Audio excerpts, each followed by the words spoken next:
Good morning, dear students. Today we will discuss on ordinary differential equation of first order and first degree. Now let us see what is ordinary differential equation of first order and first degree.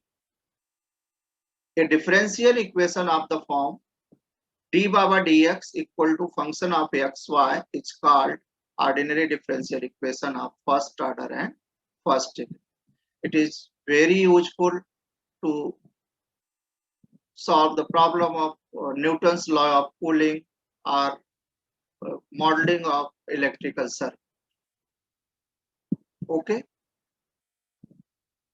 So now let us see methods of solving ordinary differential equation of first order and first degree. There are 5 methods to solve ordinary differential equation of first order and first degree. First is equation in which variables are separable. Second is linear differential equation. Third is homogeneous differential equation. Fourth is Bernoulli's differential equation. And fifth is exact differential equation. Okay. Now we will discuss on linear differential equation of first order and first degree. A differential equation of the form d by dx plus py equal to q, where p and q are functions of x or constant, is called linear differential equation of first order and first degree. ठीक है, तो इस तरह का equation अगर कोई भी differential equation हमें इस फॉर्म में दिया हो, d by d x plus P Y equal to Q के फॉर्म में हो,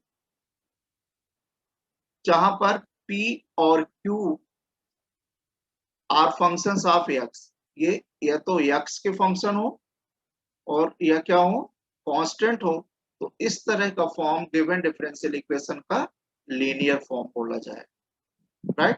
तो जब हमें कंफर्म हो जाएगा कि इक्वेशन लीनियर फॉर्म में है, तो उसको सॉल्व करने के लिए हमें इंटीग्रेटिंग फैक्टर फाइंड करना होगा. तो इंटीग्रेटिंग फैक्टर फाइंड करने के लिए अपन एक फार्मूला होता है. इंटीग्रेटिंग फैक्टर अपन कैसे फाइंड करते हैं? Integrating factor equal to e to the power integration of p dx. p आपने गिवन इक्वेशन को जब आप स्टैंडर्ड फॉर्म से कंपेयर करते हो तो वहां पे p आपको मिल जाएगा. p की वैल्यू यहाँ पुट कर देंगे और इसको इंटीग्रेट कर देंगे तो हमें इंटीग्रेटिंग फैक्टर मिल जाएगा. ओके. इंटीग्रेटिंग फैक्टर फाइंड करने के बाद हमको क्या करना है? गिवन इक्वेशन का सॉल्यूशन फाइंड करना है. तो सबसे पहले आपने इंटीग्रेटिंग फैक्टर फाइंड किया. ये इंटीग्रेटिंग फैक्टर फाइंड करने का फार्मूला है. Hence the required solution of given differential equation is y into integrating factor equal to q into integrating factor dx plus c. Here c be the integrating constant. Okay. इस integral को हम solve कर लेंगे तो हमें क्या मिल जाएगा? Given differential equation का सॉल्यूशन मिल. राइट. इसी तरह से लीनियर डिफरेंशियल इक्वेशन का एक अनदर फॉर्म है जहां पर डिपेंडेंट वेरिएबल अगर x हो और इंडिपेंडेंट वेरिएबल y हो, उस केस में जो लीनियर डिफरेंशियल इक्वेशन है वो हो जाएगा dx upon dy plus px equal to q. ये फॉर्म भी लीनियर डिफरेंशियल इक्वेशन है. यहाँ पर डिपेंडेंट वेरिएबल क्या है? x है और इंडिपेंडेंट वेरिएबल y है. तो जब इंडिपेंडेंट वेरिएबल y है तो p और q जो होंगे, these are functions of y और कांस्टेंट. या तो ये y के फंक्शन होंगे या क्या होंगे? कांस्टेंट. राइट. तो ये फॉर्म भी गिवन डिफरेंशियल इक्वेशन का कौन सा फॉर्म हो गया? Linear form. ओके. अब जब लीनियर फॉर्म हो गया तो हमको यहाँ पे इंटीग्रेटिंग फैक्टर फाइंड करना है. तो इंटीग्रेटिंग फैक्टर इस केस में क्या हो जाएगा? यहाँ पे देखिए p और q y के फंक्शन है, तो यहाँ इंटीग्रेटिंग फैक्टर हो जाएगा e to the power integration of p dy. p की वैल्यू यहाँ से पुट कर देंगे और इस इंटीग्रल को सॉल्व कर लेंगे तो हमें क्या मिल जाएगा? इंटीग्रेटिंग फैक्टर मिल जाएगा. ओके. इंटीग्रेटिंग फैक्टर फाइंड करने के बाद हम गिवन इक्वेशन का सॉल्यूशन फाइंड करेंगे. तो hence the required solution is x into given equation का सॉल्यूशन क्या हो जाएगा? x into integrating factor equal to integration of q into integrating factor dy plus c. इस इंटीग्रल को हम सॉल्व कर लेंगे. सॉल्व करने के बाद अब जो वैल्यू होगी वो गिवन इक्वेशन का क्या हो जाएगा, सोल्यूशन हो जाएगा। ओके, अभी अपन एक एग्जांपल ले रहे हैं जिससे कि हम लीनियर डिफरेंशियल इक्वेशन को किस तरह से सॉल्व करते हैं उसके बारे में पता चल पाएगा, उसके प्रोसेस अपन अप्लाई करेंगे यहाँ पे। तो यहाँ पे क्वेश्चन अपन ने लिया, solve sec x d Baba dx equal to y plus sine x. तो सबसे पहले अपन क्या करेंगे, जो इक्वेशन दिया है उसको अपन नोट कर लेंगे। The given differential equation is d Baba dx equal to y plus sine x upon sec x। इस इक्वेशन sec x से बहुत सा डिवाइड कर दिया तो ये इक्वेशन मिल गया। अब इसको देखते हैं कि क्या ये लीनियर फॉर्म में ये इक्वेशन है। तो इस इक्वेशन को अपन लिख सकते हैं d बाबा dx और y अपॉन sec x क्या हो जाएगा, y अपॉन sec x को क्या हो जाएगा, y cos x या cos x इंटू वाई, और जब ये लेफ्ट हैंड साइड में होगा तो ये माइनस हो जाएगा, तो ये क्या हो जाएगा minus cos x into y and which is equal to sin x into cos x, 1 sec x cos x हो जाएगा। तो ये जो फर्स्ट इक्वेशन मिला इसको देखकर ही ये क्लियर हो रहा है कि ये किस फॉर्म में इक्वेशन है, which is d Baba dx plus P Y equal to Q के फॉर्म में इक्वेशन। ठीक है, तो which is linear differential equation of first order and first. इसको अपन ने इक्वेशन 1 से डिनोट कर दिया। अब इस इक्वेशन को जो आपने linear differential equation of first order and first degree है उसके स्टैंडर्ड फॉर्म से आपने कंपेयर करके आपको क्या क्या फाइंड कर लेना है, पी और क्यू। तो जब हम इसको इक्वेशन 1 को स्टैंडर्ड फॉर्म से कंपेयर करेंगे तो हमें पी क्या मिलेगा, P equal to minus cos x and Q equal to क्या हो जाएगा, यहाँ पे देखिए क्यू की जगह क्या है, sin x cos x। तो इस तरह से P और Q की वैल्यू हम फाइंड कर लें, राइट। जब P और Q फाइंड हो जाएगा तो हमें क्या करना है, इंटीग्रेटिंग फैक्टर फाइंड करना है। इंटीग्रेटिंग फैक्टर क्या हो जाएगा, IF equal to e to the power integration of P dx। ठीक है, यहाँ P की वैल्यू रख दिया, P equal to minus cos x है तो E equal to integration of minus cos x dx हो जाएगा, राइट। तो इस तरह से इंटीग्रेटिंग फैक्टर क्या हो गया, e to the power minus sine. ठीक है, तो गिवन इक्वेशन का सॉल्यूशन क्या हो जाएगा, hence the required solution is y into integrating factor equal to q into integrating factor dx plus c, right. यहाँ देखिए इंटीग्रेटिंग फैक्टर अपन को क्या मिल रहा है, e to the power minus sine x, तो वो वैल्यू अपन यहाँ पे पुट कर देंगे y into e to the power minus sine x and which equal to q क्या है, साइन एक्स cos x है, और यहाँ पर इंटीग्रेटिंग फैक्टर क्या है, e to the power minus sine x है dx प्लस, राइट। अब इसको हमें सॉल्व करना, तो सॉल्व करने के लिए हमको स्पेशल फंक्शन जिनका कि हमको इंटीग्रल पता है उसमें कन्वर्ट करना होगा।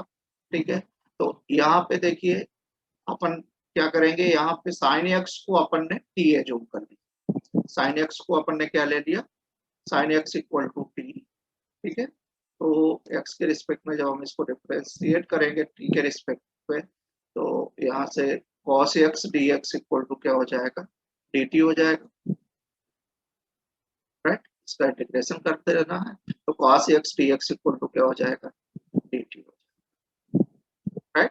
तो अब आप देखिए जो x का फंक्शन है वो t के फंक्शन में कन्वर्ट, यहाँ पे sin x की जगह t लिया तो इस इक्वेशन को अपन लिख सकते हैं y to the power minus sin x equal to integration of t cos x dx dt है और ये e to the power minus t हो जाएगा। तो ये हो गया t e to the power minus t dt plus c। अब यहाँ दो फंक्शन का मल्टीप्लीकेशन, तो t को अपन ने फर्स्ट फंक्शन ले लिया और इसको अपन क्या करेंगे, सेकंड फंक्शन ले लेंगे। तो जब फर्स्ट फंक्शन और सेकंड फंक्शन दो फंक्शन का मल्टीप्लीकेशन है तो first function into integration of second function minus integration of differentiation of first integration of second.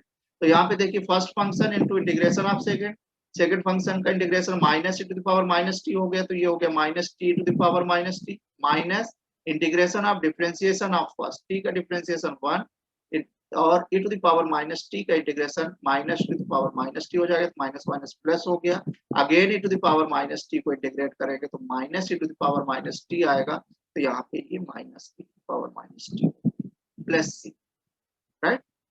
अब यहाँ e to the power minus t common लेंगे, माइनस भी कॉमन ले लिया तो ये क्या हो जाएगा, minus 1 plus t e to the power minus t plus, अब t आपने किसकी जगह एज्यूम किया था, sin x की जगह, तो यहाँ पे t की जगह sin x पुट कर देंगे। तो इसे हम क्या लिख सकते हैं, y to the power minus sine x equal to minus 1 plus sine x e to the power minus sine x plus c, right. तो अब e to the power minus sine x से डिवाइड कर दें तो हमें y मिल जाएगा। तो y equal to क्या हो गया, minus 1 plus sine x e to the power minus sine x e to the power minus sine x cancel हो गया, plus c into e to the power sine x. तो ये हमें given differential equation का क्या मिल जाएगा, solution, which is required solution of the given differential equation.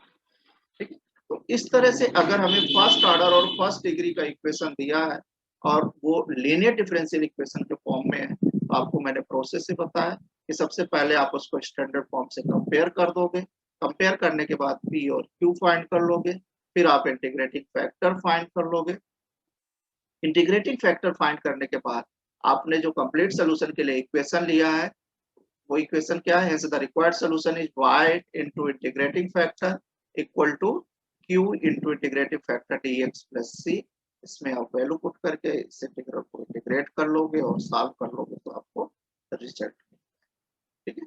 तो ये प्रोसेस है, अगर हमें लीनियर डिफरेंशियल इक्वेशन दिया है तो इस प्रोसेस से हम आसानी से linear differential equation of first order and first degree का सॉल्यूशन फाइंड कर सकते हैं, राइट। आज अपन इतना ही करेंगे। नेक्स्ट अपन देखेंगे कि कुछ इक्वेशन आपको ऐसे भी मिलेंगे जो लीनियर फॉर्म में नहीं होंगे, लेकिन उनको linear differential equation of first order and first degree में अपन रिड्यूस कर सकते हैं। तो इसे अपन नेक्स्ट डे करेंगे और इस तरह की इक्वेशन को अपन क्या बोलेंगे, Bernoulli's differential equation. Okay,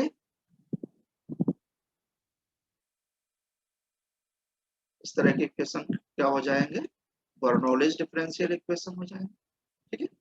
okay, thank you.